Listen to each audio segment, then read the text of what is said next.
Dans le thème 1 sur la géologie, le thème 1B, l'idée ici est de te donner en terminale S les deux grands mécanismes de la création de la croûte continentale. Avant de te les rappeler, je me permets de souligner une chose importante, c'est qu'on estime qu'actuellement la croissance de lithosphère continentale ou de croûte continentale est presque nulle. Autrement dit, la création de croûte continentale est compensée par sa destruction. Tu as vu que les plus anciennes roches de la croûte continentale ont 4 giga-années, il s'agit des gneiss d'Acasta, et le 2/3, voire les 3/4 du volume de la croûte continentale a été créé il y a très longtemps, à la fin de l'Archéen, il y a à peu près 2,5 giga-années, milliards d'années. Et donc actuellement, on estime que le petit volume de croûte continentale créé est compensé par sa destruction. Néanmoins, au programme de terminale, tu as vu les modalités essentielle de création de croûte continentale, la subduction.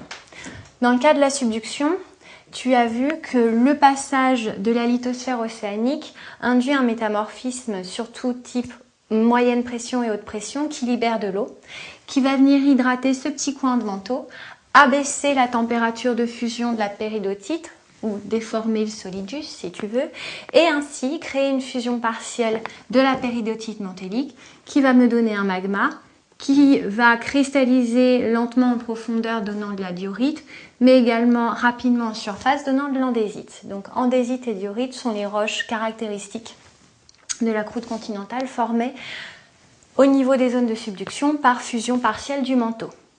Il y a une autre façon de créer, il y en a d'autres, mais au programme de terminale, une autre manière de créer de la croûte continentale, c'est lors de la collision, quand tu as ton mouvement de convergence et tes forces compressives assez importantes, par anatexie crustale. L'anatexie crustale, c'est finalement la conséquence d'un métamorphisme poussé à l'extrême. Je m'explique, ou de l'ultramétamorphisme si tu veux. Lorsque tu comprimes, par le biais des mouvements de convergence de lithosphère continentale se rencontrent, ici tu es dans une collision, tu vas avoir des pans entiers de croûte continentale qui vont se chevaucher, on parle de nappe de charriage.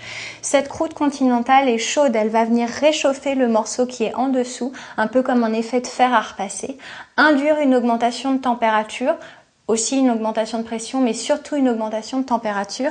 Et cette augmentation de température, dans ce sens-là, va permettre le passage du hydraté du granit et va créer ainsi une fusion partielle et une petite poche de magma qui va refroidir en profondeur, cristalliser. Tiens, une autre façon, donc ici, de créer de la croûte continentale. Donc au programme de terminale, les processus de création de croûte continentale sont essentiellement la fusion partielle du manteau au niveau de la zone de subduction et tu as un petit peu abordé dans les zones de collision le processus d'anatexie crustale qui te crée aussi de la croûte continentale.